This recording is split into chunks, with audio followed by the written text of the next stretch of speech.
नमस्ते बच्चों, BR school के इस यूट्यूब चैनल पर आप सभी का स्वागत है।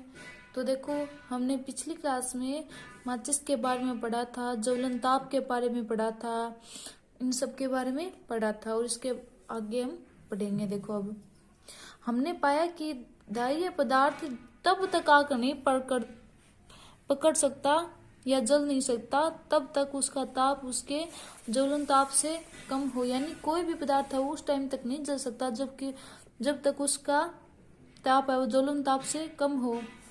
क्या आपने कभी भोजन पकाने वाले तेल को आग पकड़ते हुए देखा है? जब तलवे वाला बर्तन लंबे टाइम तक जलते हुए स्टोव पर रखा रहता है, कमरे के ताप पर मिट्टी का तेल और लकड़ी अपने आप आग नहीं पकड़ते, यानी ये जो खुद है वो आग नहीं पकड़ते, परंतु यदि मिट्टी के तेल को थोड़ा गर्म कर दें तो यह आग पकड़ लेता है। क्या इसका ज्वलन ताप लकड़ी के ज्वलन ताप से कम है? क्या इसका अर्थ है कि मिट्टी के तेल में रखने में हमें विशेष सावधानी बरतनी चाहिए? यानी ऐसा क्या कारण है कि मिट्टी के तेल को है वो रखने में हमें इतनी सावधानी क्यों बरतनी चाहिए? निम्नलिखित क्रियाकलाप प्रदर्शित करता है कि किसी पदार्थ के दहन के लिए उसका ताप उसके ज्वलन ताप तक पहुंचना आवश्यक है, यानी कोई भी पदार्थ है वो जलने के लिए आवश्यक है कि उसका ताप है वो जब ज्वलन ताप तक ही पहुंचे। देखो, जैसे जलती हुई मोमबत्ती से सावधानी से काम लीजिए। कागज के 2 कप तैयार कीजिए, जिसमें इनमें से 1 कप में 50 ml जल डालिए। दोनों कपों को अलग अलग मोमबत्ती द्वारा गर्म कीजिए। आप क्या देखते हैं? ये देखो, आपको जैसे प्रैक्टिकल रूप में दिखा रखा है। कागज के कप में जल को गर्म करना। देखो, इसके आगे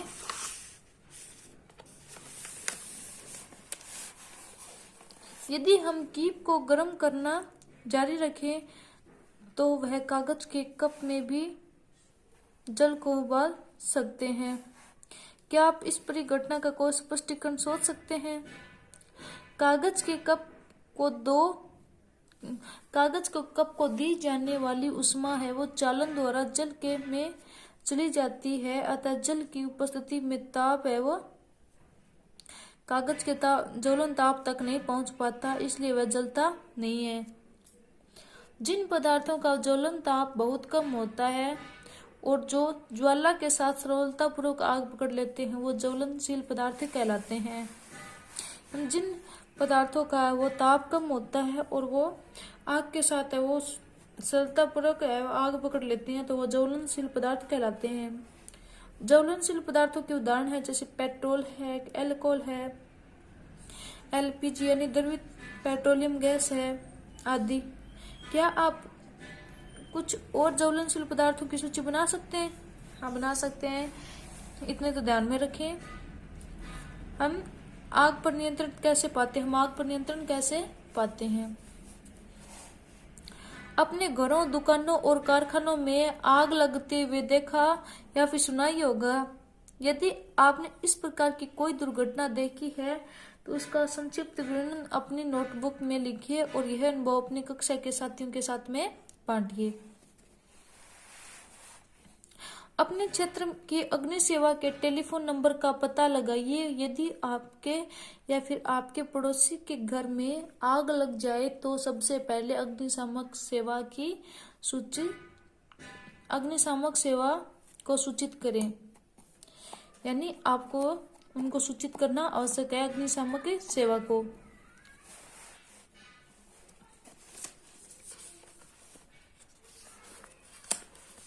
और यह जरूरी है कि हम सबको अग्निशमन सेवा के टेलीफोन नंबरों की जानकारी होनी चाहिए और यह जरूरी है कि हमें जो अग्निशमन जो सेवा है उसके मोबाइल नंबर का पता होना जरूरी है। जैसे देखो, ऊपर आपको दिखा भी रखा है। ये फायरमैन दबाव के साथ जल फेंक कर आग बुझाता है। फायरमैन है वो दबाव के साथ है वो जल फेंक कर वो आगे बुझाता है। क्या आपके शहर या फिर नगर में फायर ब्रिगेड स्टेशन है? जब फायर ब्रिगेड आती है तो क्या करती है और वह आग पर जल कैसे डालती है? वह आग पर जल भी डालती है। तो देखो, जल है वो ज्वलनशील पदार्थों को ठंडा करता है, जिससे उसका ताप उसके ज्वलन ताप से वो कम हो जाता है। ऐसा करने से आग का फैलना रुक जाता है। ऐसा करने से वो यानी जब जब जो जलते हुए जो पदार्थ है उनके ऊपर जब उनको ठंडा करवाया जाता है या उनके ऊपर जल डाला जाता है तो उनका ताप और उनके ज्वलन ताप से वो कम हो जाता है। इसके कारण है वो आग फैलने से रोक जाती है।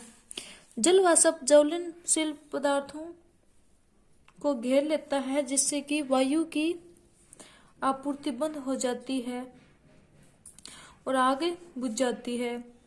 आपने पढ़ा है कि आग उत्पन्न करने के लिए 3 आवश्यकताएं होती हैं। आपने पढ़ा है कि 3 आवश्यकताएं होती हैं। तो देखो इन सब आवश्यकताएं देखो, क्या आवश्यकताएं हैं? ईंधन है, वायु का मतलब ऑक्सीजन आपूर्ति हेतु, और उष्मा है यानी ईंधन का ताप उसके ज्वलन ताप से अधिक करने हेतु।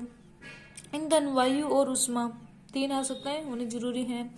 इनमें से एक या अधिक आवश्यकताओं को हटाकर आग को नियंत्रित किया जा सकता है। यानी जो 3 आवश्यकता है इनमें से एक पर आप नियंत्रित पाकर है वो एक की आवश्यकताओं को हटाकर है वो आग को नियंत्रित कर सकते हैं। आग बुझाने वाले का कार्य वायु का प्रवाह काटना या फिर ईंधन का ताप कम करना या फिर दोनों होते हैं। यानी आग बुझाने वाले का कार्य है वो या तो फिर वायु का प्रवाह काटना या फिर ईंधन का कम करना होता है। ध्यान दीजिए कि अधिकांश स्थितियों में ईंधन को हटाकर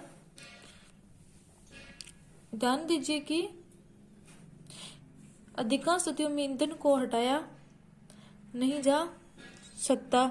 उदाहरण के लिए यदि किसी भवन में आग लग जाती है तो संपूर्ण भवन ही ईंधन होता, यानी ईंधन को हटाना वो मुश्किल होता है। अधिकांश स्थितियों में ईंधन को नहीं हटाया जाता। देखो अग्निशमन अब किस प्रकार से आगे कार्य करता और यह होता क्या, इसके बारे में हम अगली क्लास में पढ़ेंगे। तो आज के लिए इतना ही, धन्यवाद।